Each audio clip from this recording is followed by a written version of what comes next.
muhsinin insya-Allah. Alhamdulillah, di mana kita manjatkan syukur sekali lagi kepada Allah, kita diberikan kelapangan masa dan juga kesihatan.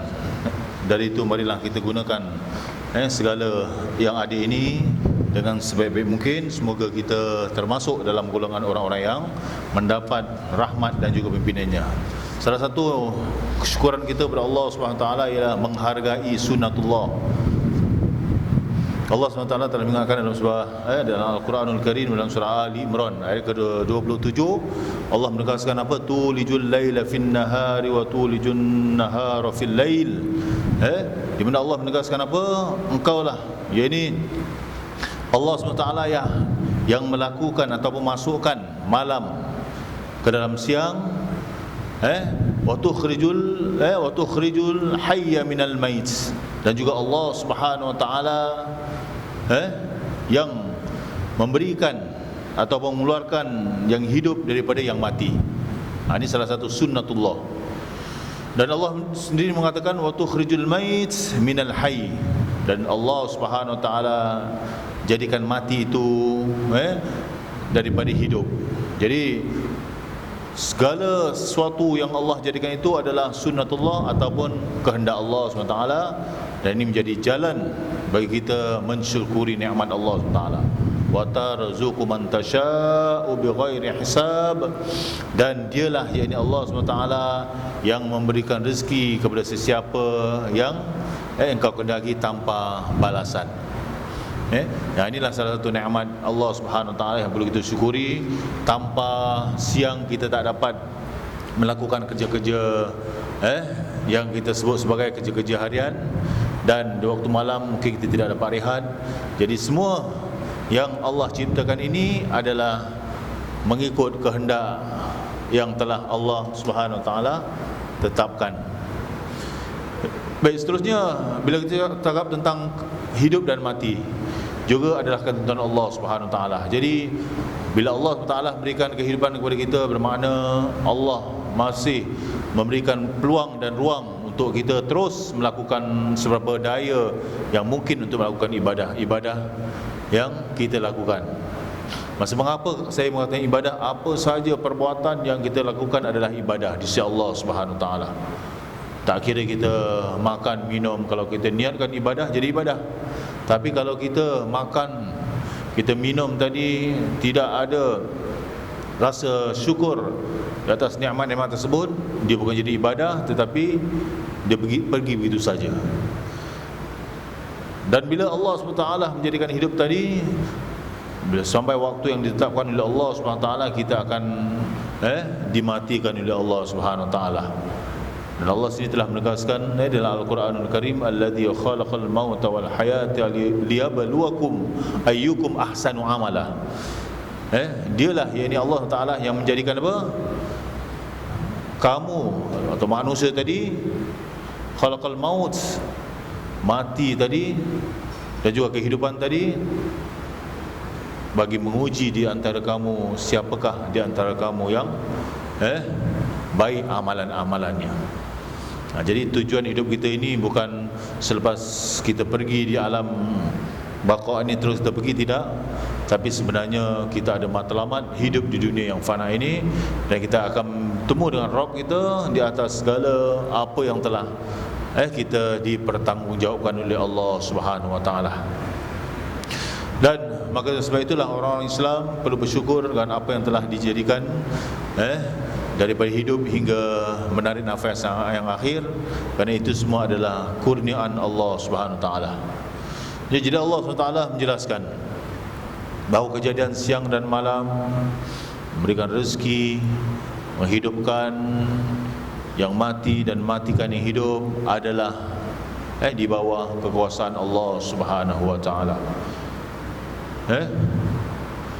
Ini menunjukkan bahawa segala makhluk di alam ini adalah di bawah kekuasaan Allah Subhanahu Wa Taala, dan orang-orang yang beriman sentiasa tunduk dan patuh mengakui semua kejadian ini adalah sunnatullah ataupun ketetapan Allah, dan InsyaAllah bila kita bersyukuri segala peraturan Allah SWT, kita termasuk orang-orang yang patuh dan mensyukuri nikmat itu. Jadi sunnatullah itu terdiri daripada dua perkataan, sunnah dan Allah. Betul? Sunnah bermaksud ketetapan ataupun peraturan. Manakala Allah sendiri adalah peraturan Allah lah. Jadi oleh itu sunnatullah bermaksud dengan maksud peraturan Allah Subhanahu Wa Taala atau peraturan yang diciptakan oleh Allah Subhanahu Wa Taala. Jadi Allah Subhanahu Wa Taala menentukan semua proses penciptaan dan perubahan yang berlaku terhadap makhluk. Siang, malam, pagi, petang, maksudnya hinggakan dunia ni kiamat pun ditetapkan oleh Allah. Tak ada pun satu manusia yang tahu akan berlakunya kiamat, akan berlakunya hari kebinasaan bumi ini. Jadi ada juga golongan mereka yang sudah tahu alamat tanda hari kiamat, jadi mereka lari ke lain tempat untuk menyelamatkan diri. Sedangkan hanya Allah saja yang tahu segala urusan-urusan yang berkaitan tentang kiamat tadi. Tidak siapa di kalangan makhluk dapat mengubah sunnatullah. Kalau kita tahu dan boleh kita merancang, tentu kita cuba untuk mengelakkan segala kepayahan dan kesusahan. Kita pun tidak tahu apa yang akan berlaku esok dan hari ini. Jadi antara contoh sunnatullah ialah peredaran malam dan siang. Itu salah satu daripada peraturan Allah SWT. Kejadian janin di dalam rahim ibu, dan penghasilan rezeki manusia melalui usaha dan ikhtiar. Ini semua cuma kita disuruh berusaha, berdoa, berharap pada Allah SWT. Di samping kita meneruskan usaha-usaha yang baik kita, insya-Allah Allah sentiasa akan membantu kita, insya-Allah. Bila kita cakap tentang malam dan siang, menurut Al-Quran menjelaskan di dalam Al-Quranul Karim tentang kejadian malam dan siang dalam banyak ayat. Salah satunya Allah menjelaskan dalam surah Al-Baqarah ayat ke-164, inna fi khalqis samawati wal ardi wa ikhtilafil laili wan nahar. Ini salah satu la ayatil liulil albab. Sesungguhnya pada kejadian malam dan siang, sesungguhnya pada kejadian langit dan bumi, siang dan malam, ini adalah tanda-tanda bagi mereka yang punya akal fikiran.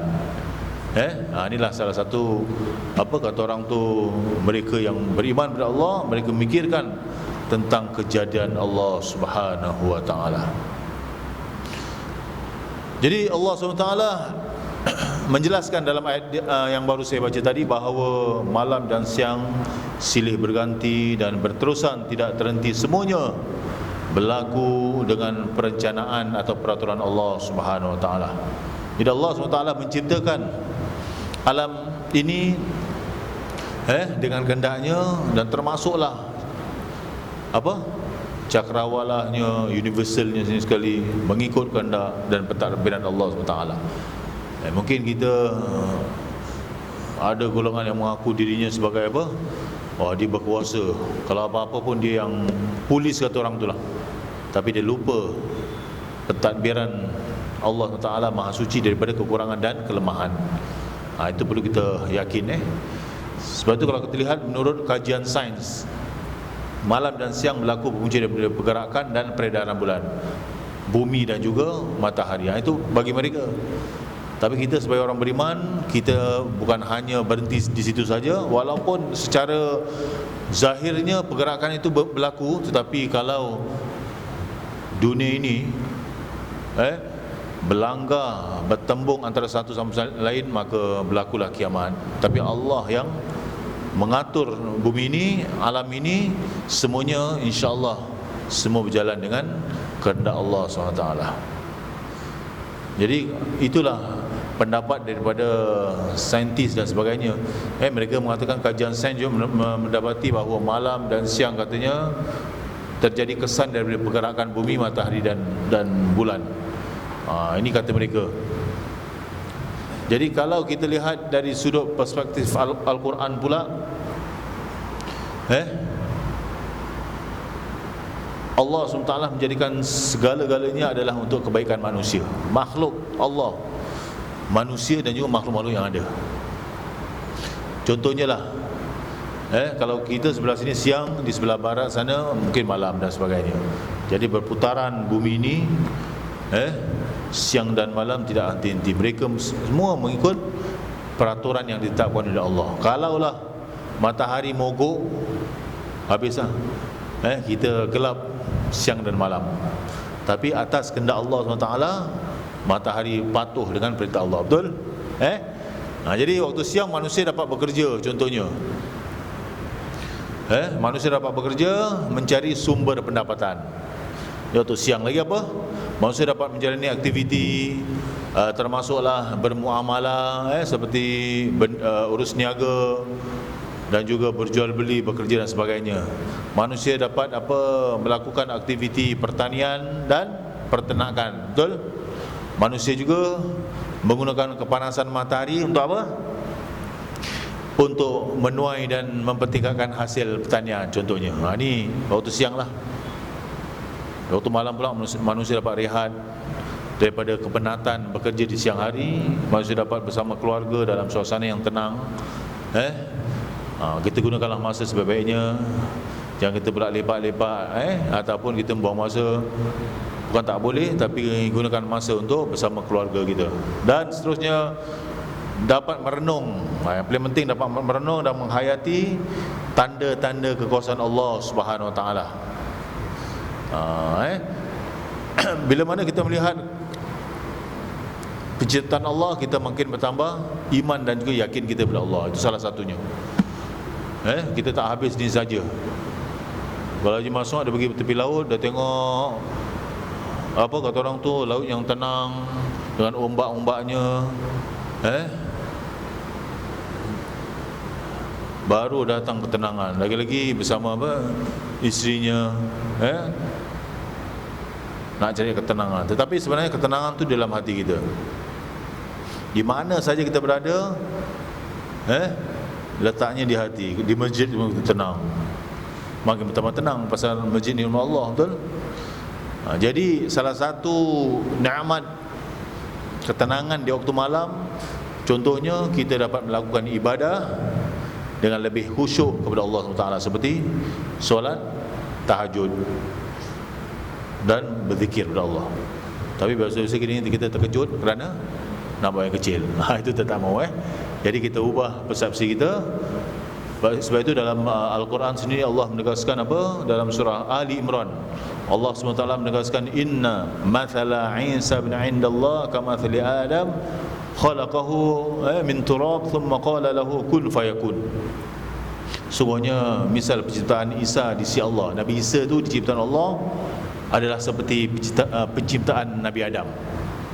Allah menciptakan Adam daripada tanah, kemudian Allah berfirman kepadanya, jadilah seorang manusia, maka jadilah, kun fayakun. Ini proses kejadian manusia itu, kalau kita lihat menurut Al-Quran, di mana Allah SWT yang berkuasa menciptakannya dalam berjuta-juta kata orang tu sperm, maka alhamdulillah kita ni terpilih menjadi manusia atau insan yang dipilih oleh Allah Ta'ala. Jadi gunakanlah manfaat ini, semoga kita menjadi orang-orang yang bersyukur kepada Allah SWT, dan kita dapat manfaatkan sunnatullah. Dan banyak lagi lah tentang faedah malam dan siang, kerana takwim atau kalender dapat dibuat.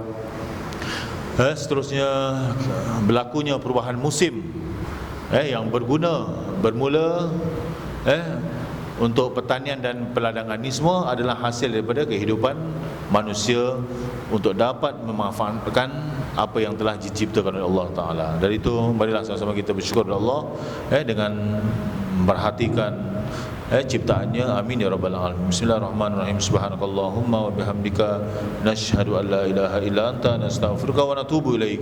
Wa sallallahu wasallam ala sayyidina Muhammad walhamdulillahirabbil alamin. Taqabbalallahu minna wa minkum.